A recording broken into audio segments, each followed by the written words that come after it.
আজকে হিন্দু ভাইয়েরা বুঝতে পারলো মুসলমানের কোনো উৎসবের মধ্যে কোনো হিন্দু ভাই যায় না।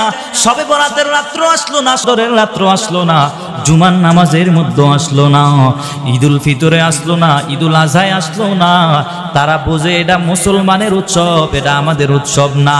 তুমি মুসলমান হইয়া কেমনে হিন্দুদের দুর্গা পূজায় যাও? যারা এই স্লোগানটা দেয় ধর্ম যার যার উৎসব সবার, আমি বলবো বাবা যারা বলো ধর্ম যার যার উৎসব সবার, শোনো গাছ যার যার ফল সবার, পুকুর যার যার মাছ সবার, বিয়া যার যার বউ সবার। তাহলে তো এই স্লোগানটাও হওয়া দরকার ছিল, কিন্তু না না, মুসলমান ইসলাম ধর্ম, ধর্ম যার যার, উৎসব তার তার। কোন মুসলমান হিন্দুদের দুর্গা পূজায় যেতে পারে না, ঠিক কিনা জোরে বলে? ভালো করিয়া কথা বুঝার চেষ্টা করবেন। ইব্রাহিম নবীকে আল্লাহ দুনিয়ার মধ্যে পাঠাইলেন। ইব্রাহিম নবীকে হিন্দুরা তাদের বার্ষিক পূজার মধ্যে যাওয়ার জন্য ইব্রাহিম নবীকে বলেছে, নবী আমরা পূজা করার জন্য যাব, দেবদেবতার পূজা করার জন্য। নবী গো আপনি আমাদের সাথে চলেন। নবী আশ্চর্যান্বিত হয়ে বললেন, ফানাযারা নাযরাতান ফিন নুজুম ফাকালা ইন্নী সাকীম।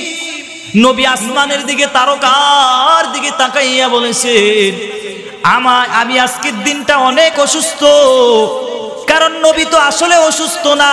নবী এই অসুস্থতার কথা কেন বলেছেন? ফাকালা ইন্নী সাকীম, এই কথাটা কেন নবী বলেছেন? কারণ মানুষের অসুস্থতা দুই ধরনের হয়। এক নম্বর অসুস্থতা হলো মানুষের মন মানসিকতা অসুস্থ থাকে, আর একটা অসুস্থতা হলো মানুষের শারীরিক অসুস্থ থাকে। ইব্রাহিম নবী যখন তাকায় দেখলো গোটা উম্মত সবাই দেবদেবতার পূজা নিয়ে ব্যস্ত, এবার ইব্রাহিম নবী চিন্তায় পড়ে গেল, আমার উম্মতরা সবাই পূজায় ব্যস্ত। এই জন্য ইব্রাহিম নবীর অন্তরটা বড় ভালো নয়। এই জন্যই তো ইব্রাহিম নবী বলেছেন, ফাকালা ইন্নী সাকীম, আজকে আমি অসুস্থ, তোদের সাথে পূজায় যেতে পারবো না। এই কথা বলার পর হিন্দু ভাইয়েরা, সনাতন ধর্মের লোকেরা বলল, যেহেতু আপনি যাইতে পারবেন না, আমাদের মূর্তিগুলো আপনি পাহারা দেওয়ার জন্য আমরা আপনাকে রেখে যাই। কারণ আমরা একজন ভালো মানুষ পেয়ে গেছি, আপনি মূর্তিগুলো পাহারা দিবেন। এই কথা বলার পরে ইব্রাহিম নবী বলেছেন, ঠিক আছে আমি মূর্তিগুলো পাহারা দিব, ঠিক আছে যাও যাও। এই দিক দিয়ে তারা হিন্দু ভাইয়েরা পূজা করার জন্য তারা রওনা দিয়ে চলে গেলেন। এই দিক দিয়ে ইব্রাহিম নবীকে রেখে গেলেন। ইব্রাহিম নবী চিন্তা করলো, এবার তাদের মূর্তির ঘরের মধ্যে ঢুকছে, ঢুকে দেখতেছে ঘরের মধ্যে মূর্তিগুলো সাজানো। এক একটা মূর্তি বড় বড় লম্বা, বিশাল লম্বা মূর্তি।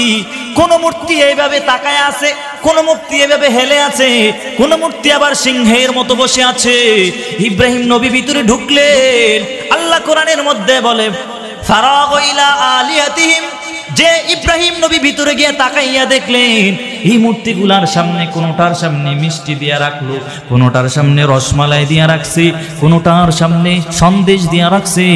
ইব্রাহিম নবী চিন্তা করলো, মনে হয় মূর্তিগুলো অনেক দিন যাবৎ খাইতে পারে না, এদের মনে হয় বড় কষ্ট লাগে। আমি যদি তাদেরকে খাবারের বান্ডটা, রসমালার বান্ডটা যদি তাদের মুখে উঠায় দেই, আমার মনে হয় তারা খাবে।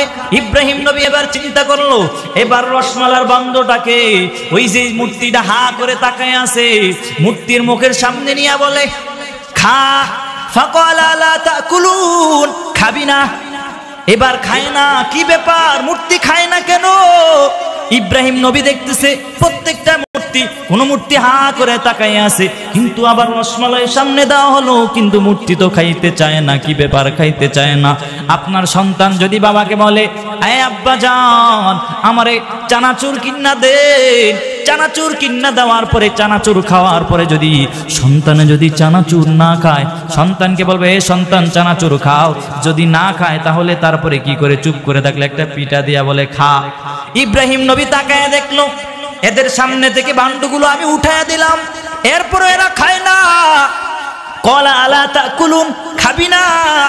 এরপরে আল্লাহ কোরআনে বলেন, মা লাকুম লা তানতিকুন, এরা যখন খায় না, ইব্রাহিম নবী বলে খায়ও না, মালাকুম লা তানতিকুন, এরা কথাও বলে না, কি ব্যাপার এরা কথাও কয় না, খায় না।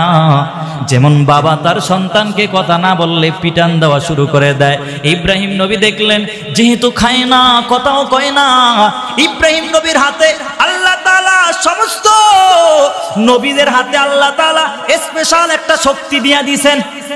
ইব্রাহিম নবীর হাত দ্বারা এবার পিটা শুরু করে দিল, এক একটা মূর্তি ভাঙতেছে আর বলতেছে ফাজআলাহুম, সব মূর্তিগুলো ভাঙতে ভাঙতে সামন দিকে আগায় দেখতেছেন বড় একটা মূর্তি দেখা যায়। বড় মূর্তিটার সামনে ইব্রাহিম নবী এবার সামন দিকে যাওয়ার পরে একটা কুড়াল পাইছে। ইব্রাহিম নবী এবার হাত দিয়া, এতক্ষণ তো হাত দিয়া মূর্তিগুলো ভাঙছে, এবার কুড়াল পাইয়া ইব্রাহিম নবী এবার বলতেছে কুড়াল দিয়ে এদেরকে কোবাইতে আরো বেশি ভাল লাগবে। ইব্রাহিম নবী এবার কুড়াল দিয়া কোবাইতে সবগুলো মূর্তি ভাঙতেছে।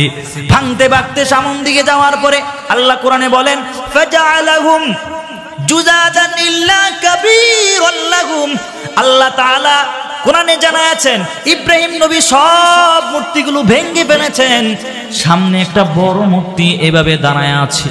এই মূর্তিটাকে ভাঙ্গে নাই, এই মূর্তিটাকে না ভেঙ্গে যে কুড়াল দিয়া কোবায়া মূর্তিটারে ভাঙছে, ওই কুড়ালটাকে ইব্রাহিম নবী এবার বড় মূর্তির গলার মধ্যে ঝুলাইয়া দিয়েছে। কারণ জানি এমন ভাবে ঝুলাইয়া রাখছে যেন মানুষগুলো এসে দেখতে পারে, কেমন জানি বড় মূর্তিটা ছোট যত মূর্তি আছে ওটাই মনে হয় সবগুলারে মেরে ফেলছে। এবার হিন্দু ধর্মের লোকেরা এরা পূজা সারার পর আসার পরে দেখতেছে মূর্তিগুলো ভাঙ্গা, কি ব্যাপার মূর্তিগুলো ভাঙলো কে? আনতা ফালতা হাদা বিআলিয়াতিনা ইয়া ইব্রাহিম, ইব্রাহিম এই মূর্তিগুলো কে ভাঙছে? ইব্রাহিম নবী বলে ওয়ালা বাল কাবীরুহুম ফাসআলুহুম, তোদের বড় মূর্তিটাকে জিজ্ঞাসা কর, তাহলেই তো বুঝতে পারবি এই মূর্তিটা কে ভাঙছে। এবার এই কথা অনুযায়ী বড় মূর্তির সামনে গিয়া বলতেছে আমাদের মূর্তিটা কি কথা বলতে পারে নাকি? ইব্রাহিম নবীকে বলে আমাদের মূর্তি তো কথা বলতে পারে না, কেমনে বলবে, কে ভাঙছে? এবার ইব্রাহিম নবী জবাব দিয়ে বলতেছে যেই মূর্তি, যেই খোদা কথা বলতে পারে না, ওই মূর্তির পূজা কেন করো? কথা বুঝছেন? যেহেতু তোমরা এমন একটা খোদা বানাইছো যেই খোদার তোমরা পূজা করো, ওই পূজা খোদা যদি কথা না বলতে পারে তাহলে এমন খোদার কেন পূজা করো? এই কথা বলার পর ইব্রাহিম নবী বলতেছেন তোদের মূর্তির জিজ্ঞাসা কর, তাহলেই তো রহস্যটা পেয়ে যাইবা।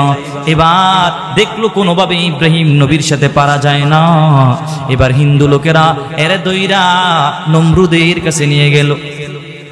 কারণ পৃথিবীর মধ্যে আল্লাহ 4 জন বাদশা পাঠাইছেন, 2 জন বাদশা হলো মুসলমান বাদশা আর 2 জন বাদশা হলো কাফের।